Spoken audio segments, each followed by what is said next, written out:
Ladies and gentlemen, welcome back to my channel. I'm Mr. Deathbreath, where I do spoiler-free film reviews and sometimes celebrity interviews. I hope you're having a happy Valentine's Day. I hope everyone's having a good time with their loved one. So I haven't seen Valentine since it was released on DVD or VHS. I'm not even sure. All I know is it was probably rented at a Hollywood Video, so that tells you where I'm at. So I figured, why not review it for Valentine's Day? So that being said, let's get a little bit into the plot.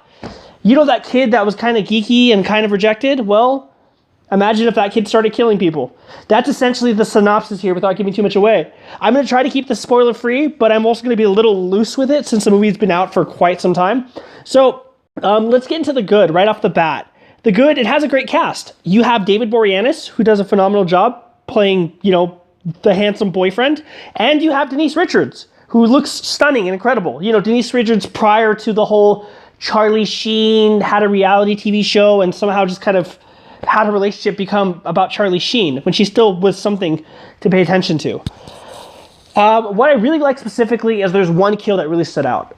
It was the jacuzzi kill. It was fantastic. It actually reminds me of the glory days of the slasher genre.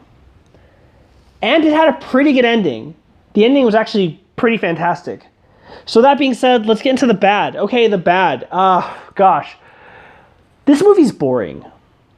Oh, Mr. Deathbreath, that's not very constructive. No, it's boring. It kind of feels like this film came out when they had an overabundance of like super good-looking 20-something-year-old people getting killed. And if you know what I mean, I'm talking about Urban Legend, I'm talking about Scream, which was the one that kind of started that whole, you know, modified, you know, version of the 80s slasher, you know, and then you have like The Faculty and I Know What You Did Last Summer. It feels like it's the sequel that came out after all those better ones came out. So it feels too familiar, not original enough, and kind of boring.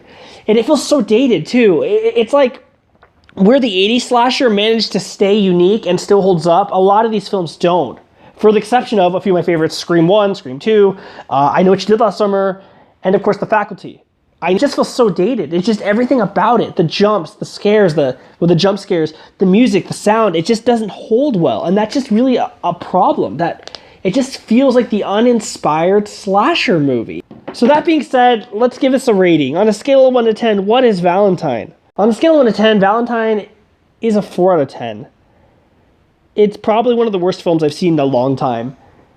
And not just because it's dated, it's just because it's uninspired. It brings nothing new to the table. It's like there was the glory days of the slasher, then there was the mid-90s, early 2000 boom, and then there was those movies that you just didn't really care for because it just didn't bring anything new to the table or have enough original edge to make it something exciting. So a good ending couldn't save this disaster. Anyways, guys, thanks for your support. I hope you enjoyed this video. Hope you have a happy Valentine's Day, and as always, I will see you soon.